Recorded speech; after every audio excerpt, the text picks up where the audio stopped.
안녕하십니까 토쟁이 여러분, 땅 파는 준호입니다. 겨울이라 땅을 좀 못 파고 있습니다. 좀 안타깝긴 하지만 겨울에는 토목공사 하기가 쉽지가 않죠.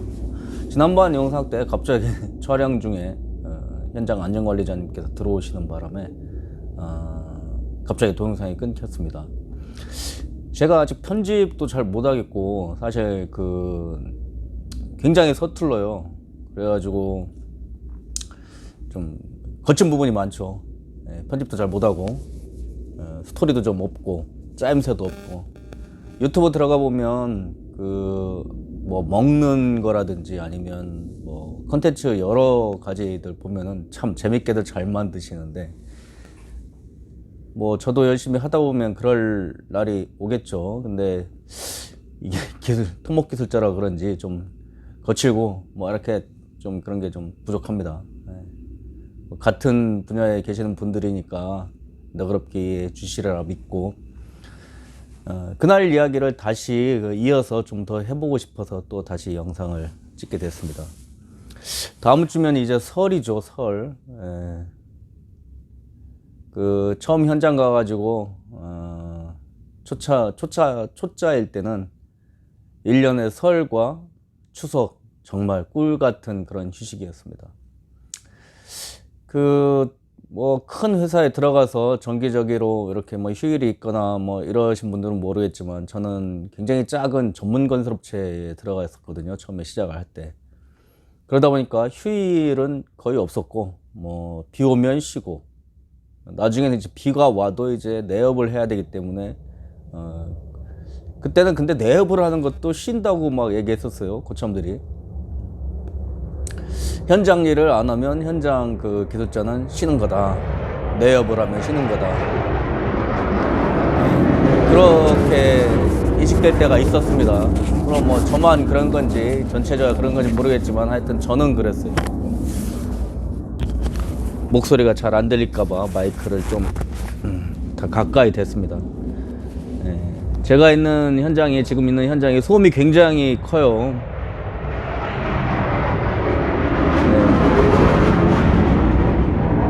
이 소음이 굉장히 크죠. 뭐 비행기가 날아가는 소리입니다. 하루에도 엄청나게 많은 비행기들이 날아다녀서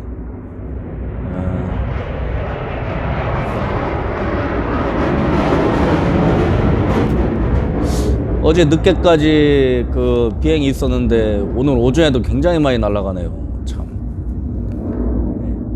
비행이 없을 줄 알고 촬영을 시작했는데 좀 약간 난감합니다. 어쨌건 지난번 얘기를 더 하면, 그때는 진짜 현장 일만 하고 쉬는 날 없이 일하는 게 그냥 즐거웠어요. 왜냐면은 일을 못하는 사람들도 많았고, 같은 또래들 진짜 어떻게 살아야 될지 모르는 사람들이 많았었기 때문에. 그리고 심하게 얘기하면 그때는 삼시세끼 밥 주는 것도 사실은 좋았었던 그런 나이였던 것 같습니다. 그렇게 한 5, 6년을 살았어요. 20대 후반에서 30대 30, 뭐 한 4살, 5살 될 때까지 일한 날수로 365일이면 한 380일 일했다, 뭐 이렇게 얘기할 정도로 그렇게 일을 했죠. 어떻게 보면 그때 일을 많이 해서 배운 것들이 많아가지고 지금 지금의 내 모습이 있지 않을까 이런 생각도 들지만, 좀 안 좋은 그런 거죠. 옛날 노가다, 말 쉽게 얘기해서 옛날 노가다, 뭐 빠따 맞고 매일 술 처먹고 현장에서 조인트 까지고 그랬던 때가 있습니다. 군대보다 더 무섭던 시절. 지금은 뭐 상상도 못하죠. 지금은 이제 젊은 친구들이 들어오면 모시기 바빠요. 혹시라도 딴 데로 가지 않을까. 젊은 인력들이 많이 부족하기 때문에, 그거는 기능공들 뿐 아니라 기술자들도 젊은 인력들이 상당히 부족합니다. 그래서 오면 굉장히 잘해줍니다. 밥도 사주고, 뭐 원하는 거 있으면 술도 사주고, 뭐 욕 이런 거 안 합니다, 솔직히. 사회 전반적인 분위기가 많이 틀려졌죠. 건설 현장도 마찬가지입니다. 인권도 중요시되고 이렇기 때문에 어쨌건 그때는 막 철없이 일만 하면 되는 줄 알았는데 좀 시간이 지나고 나서 보니까 내가 일하는 이 건설의 구조에 대해서 좀씩 이제 관심을 가지고 알게 됐죠. 토목공사는 개인이 발주하는 경우는 거의 없습니다. 민간이라 하더라도 굉장히 큰 어떤 그 데서 발주를 해서 산업단지라든지 분양성을 가지고 하고, 대부분의 그 토목공사는 국가에서 발주를 하죠. 국가에서 발주를 하고 그 나라장터에서 그 입찰을 봐가지고 업체를 결정하고 그렇게 해서 일을 하는데, 일하면서 이제 그 안 좋은 그런 구조들을, 정말 불합리하고 이런 구조들을 많이 봤어요. 낙찰 업체가 예를 들어 뭐 어떤 도로공사 현장이 있다 그러면은 큰 회사가 낙찰을 받죠. 종합건설업체가 낙찰을 받습니다. 지역 제한 뭐 이런 것 때문에 공동 도급으로도 많이 받고, 뭐 실적으로 묶으면은 뭐 한 개 회사, 여러 개 회사들이 같이 컨소시엄을 구성해 가지고 낙찰을 받습니다. 그러면 이제 업종별로 따라 가지고 공정별로 이제 하도급을 주죠. 그래서 하도급 업체, 그 전문 건설 업체가 이제 들어옵니다. 그러면 법으로는 원래 82% 이상 하도급을 주게 돼 있어요. 하지만 그런 일은 거의 없죠. 특별한 일 빼고는 82% 이하로 다 줍니다. 그러면 그게 불법인데 어떡하냐? 내역서를 꾸밉니다. 82% 이상 되게 만들어서 주고, 심지어는 신고는 그렇게 하고, 나중에 일은 뭐 70 몇 프로, 뭐 어떤 거는 70%도 안 되게. 흔히들 하는 말로 도로공사는 뭐 75%에도 할 수 있다, 이런 얘기도 있고. 다들 알고 있음에도 불구하고 그냥 묵인하고 넘어가죠. 언제쯤 그런 병폐가 바뀔는지 모르겠습니다만, 답답하죠. 언젠간 바뀌겠죠. 그러면 그 업체는 또 자기들이 와서 열심히 일을 하냐? 뭐 그런 업체도 있지만 그런 경우도 있고, 또 재하도급을 주는 경우도 있습니다. 지금은 없어졌지만 옛날엔 실행소장이라는 개념이 있었죠. 현장 실행소장한테 이 일을 주고 네가 이 일 얼마에 해? 90% 해. 계약 금액에. 그런 경우도 많이 있습니다. 품떼기 이런 것도 있죠. 뭐 지금은 많이 없어졌습니다만, 목수, 철근, 쉽게 말해서 그 업을 이제 맡아서 하는 거죠, 공정을. 근데 요즘엔 많이 없어졌어요. 단가도 안 맞고 인건비가 워낙 비싸져 가지고 목수나 철근들이 단가도 비싸지고, 이제 일하는 시간도, 그렇죠, 일하는 시간도 전에는 10시간 일을 했었는데 이제 8시간으로 바뀐 지가 좀 됐죠. 그러다 보니까 수지타산이 안 맞아요. 그래서 일을 맡아서 하려는 목수나 철근, 그 오야지라고 그러죠, 그런 분들이, 반장님들이 없습니다. 맡아서 한다고 들어오는 사람들도 굉장히 힘들어하고 마지막에는 이제 보존해달라 이러는 경우가 많이 있어요. 그래서 그런 사람들 말 믿으면 안 됩니다. 물론 자기 자재를 가지고 들어오고 하면은 좀 나았겠죠. 하지만 요즘엔 쉽지 않아요.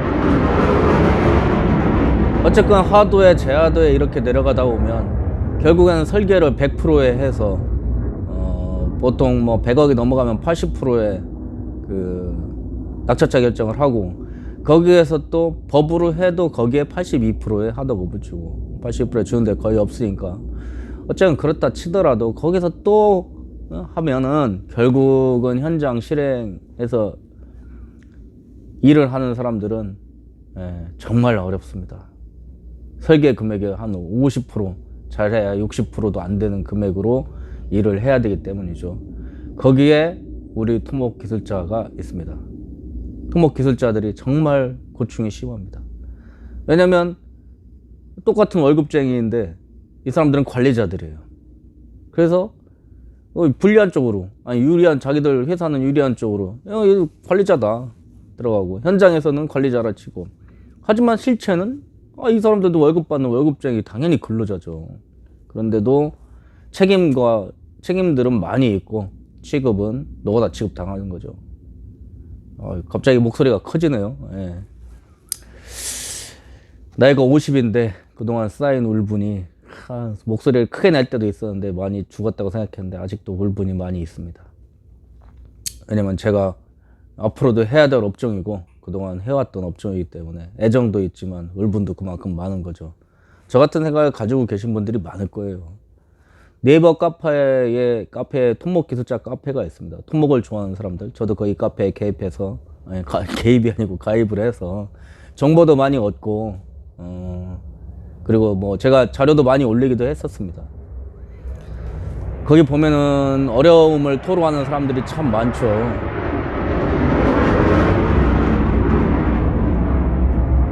지켜야 될 법규나 서류나 이런 것들은 엄청나게 점점 많아지는데, 일하는 사람들은 점점 편한 것만 찾고 안 지키려고 하고, 그 중간에 있는 이 토목 기술자 그리고 관리자들은 위에서 찍어 눌리고 그거를 현장에서 실행을 해야 되니까 얼마나 고충이 많겠습니까? 뭐 이루 말할 수 없죠. 안 해본 사람들은 모르지만 하는 사람들끼리는 압니다.